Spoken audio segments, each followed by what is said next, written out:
നമസ്തേ. ശ്രേഷ്ഠയുടെ പുതിയ അധ്യായത്തിലേക്ക് സ്വാഗതം.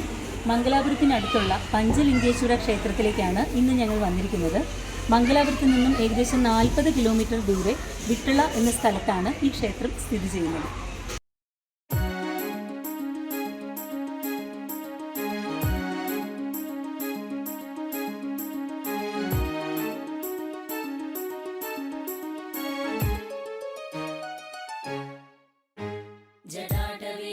जलप्रवाहपावितस्थले गलेवलम्ब्यलम्बितां भुजङ्गतुङ्गमालिका डमड्डमड्डमड्डमन्निनादवड्डवर्गयं चकारचण्डताण्डवं तनोतु नः शिव शिवम्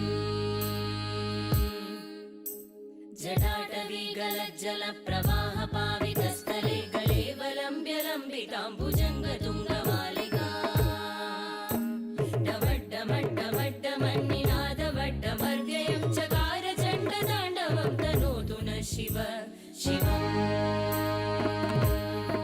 ഇദ്ദേഹം ശ്രീ നിത്യാനന്ദ നായിക്. അദ്ദേഹം ഒരുപാട് കാര്യങ്ങൾ ഈ ക്ഷേത്രത്തിനെ കുറിച്ച് ഞങ്ങൾക്ക് പറഞ്ഞു തന്നു. അതിപുരാതനമായിട്ടുള്ള ഒരു ക്ഷേത്രമാണ് ഇതല്ലേ. പഞ്ചപാണ്ഡവരാൽ പ്രതിഷ്ഠിച്ച ശിവലിംഗമാണ്, പഞ്ചലിംഗം അല്ലേ. അതുപോലെ കഥകൾ ഒരുപാട് കേട്ടിട്ടുണ്ട് ക്ഷേത്രത്തിനെ കുറിച്ച്. ഭീമൻ ബകാസുരനെ വധിച്ചത് ഈ ഒരു പരിസരത്ത് വെച്ചാണെന്നാണ് അല്ലേ. മല അല്ലേ. ഇവിടെ അടുത്ത് കലഞ്ഞിമല എന്ന് പറഞ്ഞിട്ടൊരു വലിയൊരു മലയുണ്ട്. അവിടെ വെച്ചിട്ടാണ് ഭീമൻ ബകാസുരനെ വധിച്ചത്. അതിനുശേഷമാണ് പഞ്ചപാണ്ഡവർ ഇവിടെ ഈ ശിവലിംഗം പ്രതിഷ്ഠിച്ചത് എന്നാണ് പറയപ്പെടുന്നത്. അപ്പോൾ അത്രയും പുരാതനമായിട്ടുള്ള ഒരു ക്ഷേത്രത്തിലേക്കാണ് ഇന്ന് ഞങ്ങൾ വന്നിരിക്കുന്നത്. പിന്നെ വേറൊരു പ്രത്യേകത എന്ന് പറയുന്നത്, ഇത് കണ്ടപ്പം ആനയുടെ ഒരു ഷേപ്പാണ് അല്ലേ. ആനയുടെ ബാക്ക് സൈഡിൻ്റെ ആ ഒരു ഷേപ്പാണ് ഈ ക്ഷേത്രത്തിൻ്റെ ഗർഭഗൃഹത്തിന് ബാക്ക് സൈഡിലായിട്ട് നമ്മൾ കാണുന്നത്. ഇതെന്ന് നോക്കുമ്പോൾ കൃത്യമായിട്ട് അറിയാൻ പറ്റും, ഒരു ആന ബാക്കിലേക്ക് നോക്കി ഇങ്ങനെ നിൽക്കുന്ന പോലെ ഉണ്ട് ഇവിടുന്ന് കാണാം. അതേ ഷേപ്പിലാണ് ഈ ക്ഷേത്രം.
ശ്രീകോവിൽ എന്ന് പറയുന്നത് 3 നിലകളായിട്ടാണ് സ്ഥാപിച്ചിരിക്കുന്നത്.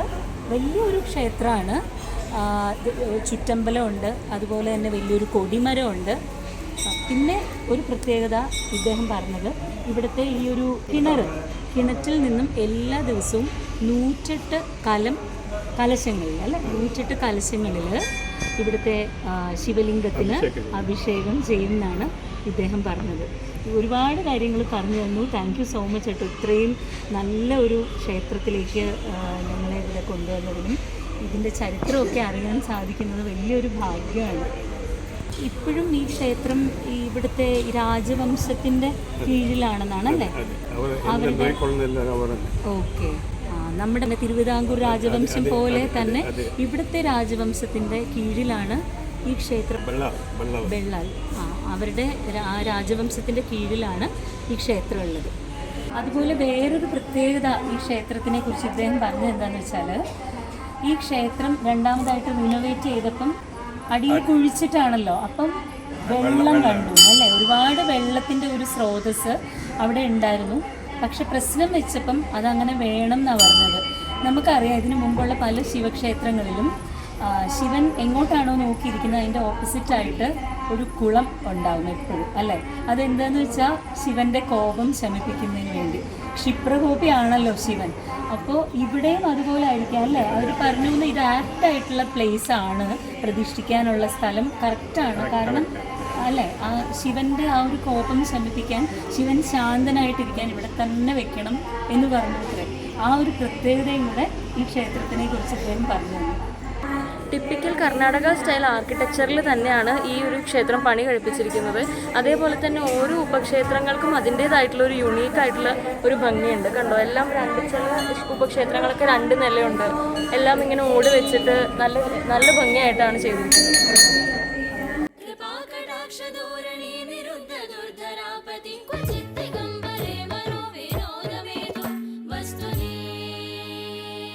ഇവിടുത്തെ ഉപപ്രതിഷ്ഠകൾ എല്ലാ ക്ഷേത്രങ്ങളിലും ഉള്ളതുപോലെ തന്നെ ഗണപതിയുണ്ട്, ദേവിയുണ്ട്, അതല്ലാതെ കാളഭൈരവൻ അല്ലേ, പിന്നെ അപ്പുറത്തെ ദൗമേശ്വർ. ഇതൊന്നും അല്ലാതെ ഇവിടെ വേറൊരു ഉപപ്രതിഷ്ഠ കൂടെയുണ്ട്. അത് കുന്തി ദേവിയുടെയാണ് അല്ലേ. പഞ്ചപാണ്ഡവരുടെ അമ്മയാണല്ലോ കുന്തി ദേവി. പഞ്ചപാണ്ഡവർ സ്ഥാപിച്ച പ്രതിഷ്ഠയാണല്ലോ. അതുകൊണ്ട് തന്നെ കുന്തി ദേവിയുടെ ഒരു ഉപപ്രതിഷ്ഠയും കൂടെ ഈ ക്ഷേത്രത്തിലുണ്ട് എന്നുള്ളത് ഈ ക്ഷേത്രത്തിൻ്റെ ഒരു പ്രത്യേകതയാണ്.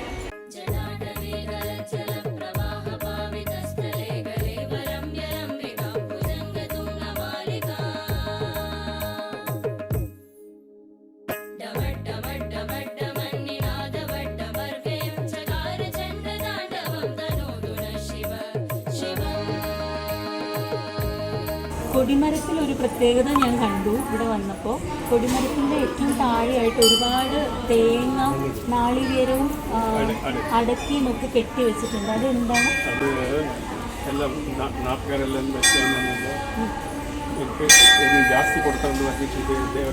ഓ ഓക്കെ.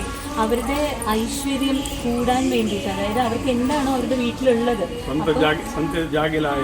അതെ, അവർക്ക് പറ്റിയ എന്താണോ അവർക്ക് വീട്ടിലുള്ള സംഭവങ്ങൾ ഇവിടെ കൊണ്ടുതരും. പ്രത്യേകിച്ച് നാളികേരമാണ്. നാളികേരം അടക്കുകയും കൊണ്ട് ഇവിടെ തരുമ്പം അവർ ക്ഷേത്രത്തിലുള്ളവർ ആ കൊടിമരത്തിൻ്റെ അടിയിൽ അങ്ങനെ കെട്ടിവെക്കും. അപ്പം അങ്ങനെ അവരുടെ വീട്ടിൽ ഉള്ള സാധനങ്ങൾ കൊണ്ട് തരുമ്പോൾ അവർക്ക് വീണ്ടും ഐശ്വര്യം വരുമെന്നാണ് അവരുടെ വിശ്വാസം.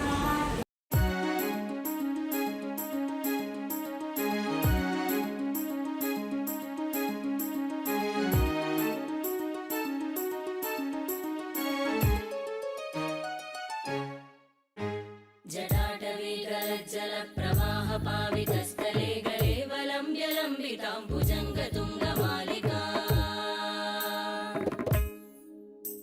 डमड्डमड्डमड्डमन्निनादवड्डवर्गयं चकार चण्डताण्डवं तनोतु नः शिव शिवम्. 3 നിലകളായിട്ടാണ് ഈ ക്ഷേത്രത്തിൻ്റെ ശ്രീകോവിലെന്ന് ഞാൻ പറഞ്ഞിരുന്നല്ലോ. അതുപോലെ തന്നെ ശ്രീകോവിലിന് ഏറ്റവും മുകളിലായിട്ട് 3 താഴികക്കുടങ്ങൾ നമുക്ക് കാണാം. സ്വർണം പൂശിയ താഴികക്കുടങ്ങളാണ്.